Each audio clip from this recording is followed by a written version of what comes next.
Alhamdulillah, wassalatu wassalamu ala rasulillah wa ala alihi wassahaba. Yatlounahu haqqa tilawatihi. Ils en font une véritable lecture, c'est le titre de l'article que nous lisons aujourd'hui. Yatlounahu haqqa tilawatihi, qui est évidemment un verset du Coran, verset 121 de la sourate Al-Baqarah. Ceux qui le récitent comme il convient de le réciter, ou encore ceux qui en font une véritable lecture, c'est-à-dire une véritable lecture du Coran. Sachez que cette véritable lecture, elle passe par la méditation du livre, en vue de le comprendre et enfin de l'appliquer. قال الإمام أحمد في الزهد حدثنا أبو معاوية حدثنا الأعمش عن عمرو بن مرة عن سالم بن أبي الجعد عن أبي الدرداء قال تفكر الساعة خير من قيام ليلة. Dans le livre Az-Zuhd, l'ascétisme, ouvrage de l'imam Ahmad ibn Hanbal, il dit au numéro 750: Abu Muawiyah nous a conté, Al-A'mash nous a conté, d'après Amr ibn Murra, d'après Salim ibn Abil Ja'd, d'après Darda, donc l'épouse, la femme de Abu Darda, qui le tient de son mari, Abu Darda, qu'Allah soit satisfait de lui et de son épouse. Abu Darda qui a dit: Tafakkuru sa'atin khayru min qiyami laylatin. La réflexion, le temps d'une heure, est meilleur qu'une nuit passée en dévotion. وهذا إسناد صحيح وأبو الدرداء من كبار فقهاء الصحابة كما لا يخفى. Donc cette chaîne de transmission, sachez-le, est authentique. Il est véritablement authentifié de Abu Darda, qu'Allah l'agrée, qu'il a dit ceci. Abu Darda qui était parmi les grands jurisconsultes ayant accompagné le prophète sallallahu alayhi wa sallam, comme on le sait. وقال أحمد في الزهد أيضا حدثنا محمد بن فضيل عن العلاء بن المسيب عن الحسن قال تفكر ساعة خير من قيام ليلة.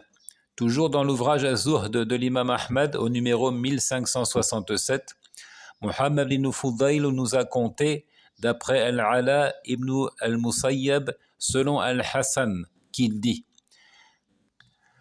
Une heure de méditation est meilleure qu'une nuit complète de prière. Une heure seulement à méditer est meilleure que de passer la nuit à prier. وهذا إسناد صحيح أيضا والحسن البصري من الفقهاء العباد الزهاد الحكماء اجتمع فيه ما تناثر في غيره. Donc c'est là encore une chaîne de transmission authentique. Donc Al-Hassan al-Basri est du nombre des jurisconsultes, un des dévots, des ascètes, des sages. En lui était regroupé ce qui est disséminé chez d'autres. Donc Abu Darda, le compagnon, et Al-Hassan al-Basri ont dit la même chose. Tafakkuru sa'atin khayrun min qiyami layla. La réflexion, le temps d'une heure est meilleur qu'une nuit passée en dévotion. Une heure de méditation est meilleure qu'une nuit de prière. وهذا القول في فضل العلم على العبادة إذ أن التفكر لا يحسنه على وجهه إلا أهل العلم. Cette parole atteste le mérite de la connaissance sur l'adoration, c'est-à-dire la production d'actes cultuels surérogatoires, à l'exemple de la prière nocturne. En effet, cette réflexion n'est menée à bien que par les érudits. Je reprends, cette parole atteste le mérite de la connaissance sur l'adoration. Donc, il ne faut pas tout confondre ici. D'abord, la recherche de la connaissance est en soi une adoration. Mais on entend par là la production d'actes cultuels et notamment surérogatoires. On ne pourra pas dire que réfléchir le temps d'une heure, c'est meilleur que d'aller accomplir sa prière obligatoire. Non, ce n'est pas le cas. La connaissance a du mérite sur l'adoration, c'est-à-dire il est meilleur de réfléchir, de méditer, plutôt que de produire des actes cultuels surérogatoires tels que la prière nocturne. Donc, qu'est-ce qui nous permet d'affirmer que la connaissance est plus méritante que l'adoration? Il dit en effet, cette réflexion n'est menée à bien que par les érudits. Et cela va dans le sens du récit du prophète sallallahu alayhi wa sallam qui disait Fadul alimi ala al-abidi ka fadli ana ala adnakum. Donc en s'adressant à ses compagnons, il a dit le mérite de l'érudit sur le dévot, c'est-à-dire le mérite de celui qui détient des connaissances sur celui qui s'emploie simplement à produire des actes d'adoration sans grande connaissance, est comme mon mérite à moi sur le moindre d'entre vous. Et dans un autre récit qu'il a dit alayhi salatu wassalam, Fadlul alimi ala al-abidi ka fadlil qamari ala sa'iril kawakibi. Donc le mérite de l'érudit sur le simple dévot, c'est comme le mérite de la lune sur le restant des étoiles. وفي هذا الكلام أيضا فضل العبادة المتعدية النفع على العبادة غير المتعدية النفع إذ أن العلماء إذا تدبروا أخبروا الناس بما أدوا إليهم تدبرهم فيصير ذلك سببا في زيادة إيمانهم. Donc cette parole de Abu Darda et Al-Hassan al-Basri indique aussi le mérite d'une adoration dont le profit s'étend à d'autres sur une adoration qui ne bénéficie qu'à son auteur. Alors on peut subdiviser les adorations en deux types, en deux catégories. Une adoration dont le profit n'est pas restreint à celui qui l'a produit. Elle profite également à d'autres. Donnons l'exemple de l'aumône, par exemple. L'aumône, celui qui fait une aumône en tire des rétributions, des récompenses, et puis en même temps, ça permet évidemment de nourrir les nécessiteux. D'autres adorations, elles, ne profitent qu'à ceux qui la produisent. Par exemple, la prière. Et cette parole de Abu Darda, Tafakkuru sa'atin khayru min qiyami layla, la méditation le temps d'une heure est meilleur qu'une nuit de dévotion, indique le mérite d'une adoration dont le profit s'étend à d'autres sur une adoration qui ne bénéficie qu'à son auteur. En effet, s'il médite, les ulamas informent les gens des conclusions de leurs réflexions et ils participent ainsi à éclairer la communauté et à entretenir, voire à augmenter leur foi. D'ailleurs, Allah subhanahu wa ta'ala a invité les musulmans et les êtres humains en général à méditer le contenu de son livre. Il dit « Afala yatadabbarun al-Qur'an amala qulubin aqfaluha » Ne médite-t-il donc pas sur le Coran ou bien y a-t-il des cadenas sur leur cœur? Et il dit encore « Afala yatadabbarun al-Qur'an walau kana min indi ghayri Allahi la wajadu fihi ikhtilafan kathira » Ne médite-t-il donc pas sur le Coran?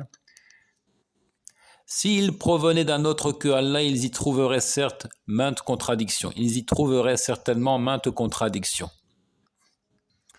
وَاعْلَمْ رَحِمَكَ اللَّهُ أَنَّ التَّفَكُّرَ نَوْعَانِ الأول تفكر في آيات الله المتلوة وهي نصوص القرآن ويتبعها نصوص السنة والثاني التفكر في آيات الله المخلوقة. Sachez qu'Allah vous fasse miséricorde, que la réflexion est de deux genres.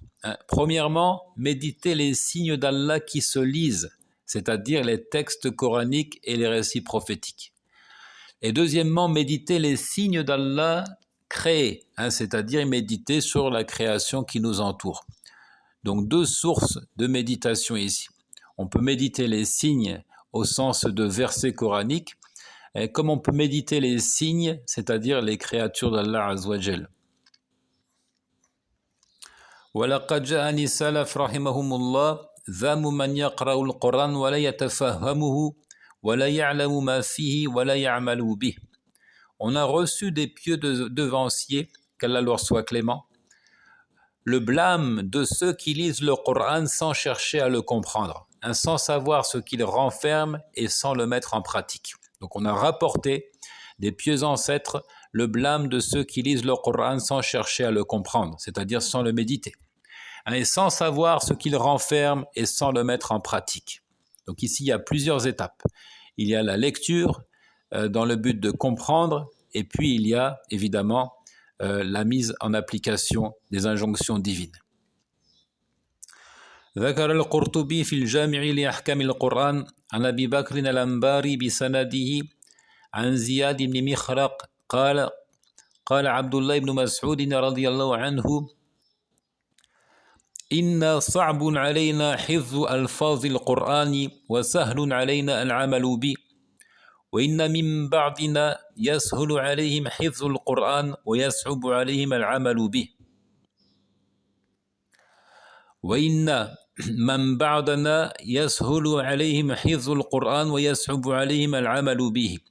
Donc l'imam al-Qurtubi a cité dans Al-Jami' al-Ahkam al-Qur'an, d'après Abu Bakr al-Ambari avec sa chaîne de transmission, qu'il dit Ziyad ibn Mikhraq dit Abdullah ibn Mas'ud qu'Allah l'agrée a dit il nous a été difficile de mémoriser les mots du Coran et facile de les appliquer.